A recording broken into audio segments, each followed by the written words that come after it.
അല്ല, എന്താ നിന്റെ പേര്? വിലാസിനി. എന്താ പേര് കേട്ടില്ല?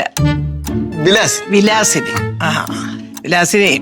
എന്തോ ഇവിടെ നിന്റെ ജോലി എന്താന്നറിയോ? എന്റെ മൂത്ത മരുമോക്കെ ഒരു ചെറിയ ഉളുക്കുമൊക്കെ പറ്റി വയ്യാതെ കിടക്കുക.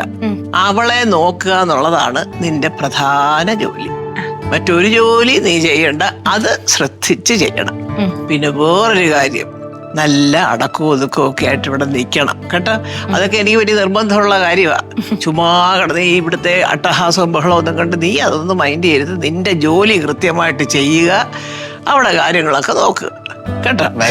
ഞാൻ എല്ലാം പറഞ്ഞു കൊടുത്തിട്ടുണ്ട്. ആണോ? ഇവൻ ഇച്ചിരി കൂട്ടി കൂടെ പറയും, അത് മൊത്തം അങ്ങ് നീ വിശ്വസിക്കണ്ട. ആ, അയ്യോ ഇനി എന്താവോ എന്തോ. ആ അമ്മ, അല്ല ഞാൻ ഇവിടെ ഉണ്ടല്ലോ അമ്മ, പിന്നെ എന്തിനാ അമ്മ പുറത്തുനിന്ന് കാളെ വെച്ച് നോക്കുന്നത്? പൊന്നു കുഞ്ഞെ, കാശ് കൊടുത്ത് കടിക്കുന്ന പട്ടി ആരെങ്കിലും വാങ്ങിക്കുവോ? ഇനി നീ നോക്കിയിട്ട് വേണം അതിന്റെ പേര് വഴക്കുണ്ടാവാനും നിങ്ങളുടെ കൂടെ കീരിയും പാമ്പും പോലെ കിടന്ന് അടി കൂടാനും. എന്തിനാ വേണ്ടാത്ത പണിക്കൊക്കെ പോകുന്നത്? എന്നാലും ലക്ഷ്മി ചേച്ചിയുടെ കാര്യം എനിക്ക് നോക്കാവുന്നല്ലേ ഉള്ളൂ. നിനക്ക് നോക്കാമായിരിക്കും. നീ ഇവിടെ കിടന്നോണ്ട് അത് നോക്കിക്കൊണ്ടിരുന്ന പിന്നെ കമ്പനിയുടെ കാര്യം ആര് നോക്കൂ? എന്നാലും അതെ, അതിനൊക്കെ ഓരോരുത്തരെ വെച്ച് അത് അതിൻ്റെതായ രീതിക്ക് അങ്ങ് പോട്ടെ. നീ അതിൻ്റെ ഇടയിൽ കയറി കിടന്ന് വരവിട്ട് ചുമ്മാ ഇല്ലാത്ത പ്രശ്നം ഉണ്ടാക്കാതെ പൊന്നുമക്കളെ നീ നിന്റെ ജോലി നോക്കുമ്പോ. പിന്നെ ഞാൻ അമ്മയുടെ കാര്യം നോക്കിയാൽ മതിയല്ലേ അമ്മ? അത് മതി, അതിന് കുഴപ്പമൊന്നുമില്ല. ഇനി നീ ലക്ഷ്മി ചേച്ചിയെ നോക്കാൻ പോകുന്നു. ഇനി അതിന് വരുന്ന ഭൂകമ്പം എന്താണെന്ന് ദൈവത്തിനറിയാം. കുഞ്ഞെ, ഇതാണ് രമണി, അല്ല വിലാസിനി. രമണിയോ വിലാസിനിയോ? വിലാസിനി. പിന്നെ കുഞ്ഞിന്റെ കാര്യങ്ങൾ നോക്കാനായിട്ട് കൊച്ചമ്മ നിർത്തിയേക്കുന്നതാ. ഏതുവരെ പഠിച്ചു? ഞാന് 5ാം ക്ലാസ്സിൽ 2 വർഷം പോയി. അതെ, 2ാം ക്ലാസ്സിൽ 5 കൊല്ലം പോയി. അല്ല, 5ാം ക്ലാസ്സിൽ 2 കൊല്ലം പോയി. Oh my god. എന്ത്? എന്നെ നോക്കാൻ ഒരു വിദ്യാഭ്യാസം ഇല്ലാത്ത ആളെയാണ് കിട്ടിയത്. ഒരു ഹോം നഴ്സറി ഒന്നും കിട്ടിയില്ലേ? അല്ല, കുഞ്ഞിന്റെ കാര്യങ്ങളെല്ലാം നോക്കിക്കോളും, എല്ലാം നോക്കിക്കോളും. എന്തൊക്കെ ചെയ്യാറിയാം? ഈ കാല് വന്ന് വീണ് ഒടിഞ്ഞു കഴിഞ്ഞാലേ ബാത്റൂമിൽ കൊണ്ടുപോകാനും തിരിച്ചു കൊണ്ടുവരാനും ബെഡ്ഷീറ്റ് വിരിച്ചു തരാനും ആഹാരം കൊടുക്കാനും ഒക്കെ ഈ രമണി വിലാസിനി വിലാസിനിക്ക് അറിയാം.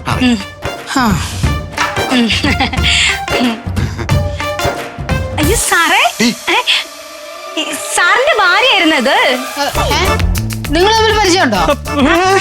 പിന്നെ അവള് ചോദിച്ചതോ? അല്ല, വഴിയിൽ വെച്ച് എങ്ങാനും പരിചയപ്പെട്ടതാണ്. നിങ്ങൾ തമ്മിൽ എന്താന്ന് വെച്ചാൽ അയക്കോ?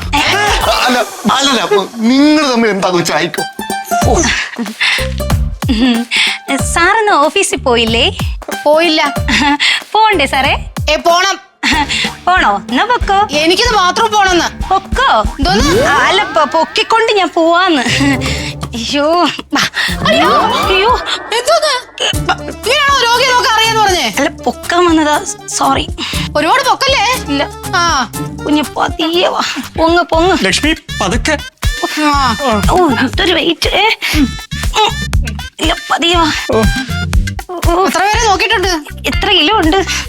ഇത്രയും കിലോ ഉള്ളവരൊന്നും പൊക്കിയിട്ടില്ലേ? ഇല്ല, ആദ്യമായിട്ടാ. എന്നാ പൊക്കി ശീലിച്ചോ.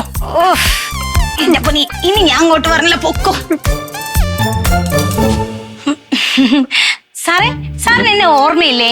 ഞാൻ മറ്റേ വീട്ടിൽ വന്നിട്ടുണ്ട്. ഓർമ്മിപ്പിക്കല്ലേ പ്ലീസ്. അയ്യോ, സാറ് പേടിക്കൊന്നും വേണ്ട. ഞാൻ അന്ന് കണ്ട കാര്യം ആരോടും പറയില്ല. സാറേ, ഇതൊന്ന് പിടിക്കോ? എന്തിനാ? ഈ ഷീറ്റ് ഒന്ന് മാറ്റി വിരിക്കാം. അത് 2 ദിവസം ആയതേ ഉള്ളൂ വിരിച്ചിട്ട്. ആണോ? എന്നാ പിന്നെ നമുക്കൊന്ന് കുടഞ്ഞു വിരിക്കാം. സാറ് പിടിക്കും, ഈ അറ്റം പിടിക്കും, ഞാൻ ഇപ്പുറത്ത് പിടിച്ചോളാം. പിടിക്ക് സാറേ, കുടഞ്ഞു. കുടഞ്ഞു വിരിക്ക് സാറേ. അയ്യോ അയ്യോ,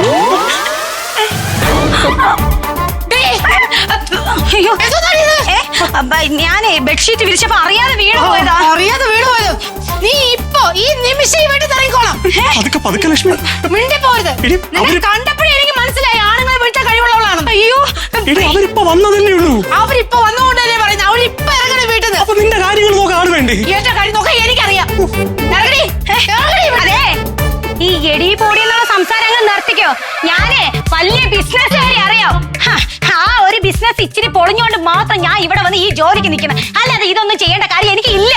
നീ ഏത് ബിസിനസ്സുകാരിയാണെന്നുണ്ടെങ്കിൽ ഇതിന്റെ അവസാനം മിക്കവാറും ഞാൻ കാണും.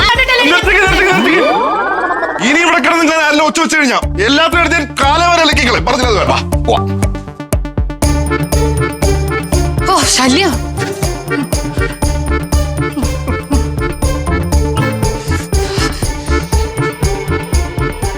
ചേട്ടാ എന്താ ഇവിടെ ശരിക്കും നടക്കുന്നേ? എന്റെ പൊന്നനിയൻകുട്ടാ, ഞാൻ നിന്റെ അടുത്ത് അപേക്ഷിക്കാം, ഇനി ഈ വീട്ടില് നീ ആരെയും കാണിച്ചുകൊണ്ട് റൊമാൻസ് കാണിക്കരുത് പ്ലീസ്. ഫ്ലവേഴ്സ് ഒരുക്കുന്ന കാഴ്ച വസന്തം യൂട്യൂബിൽ പ്രേക്ഷകർക്ക് ലൈവായി കാണാം. ഫ്ലവേഴ്സ് കോമഡിയിൽ ജോയിൻ ചെയ്യൂ, ആസ്വദിക്കൂ.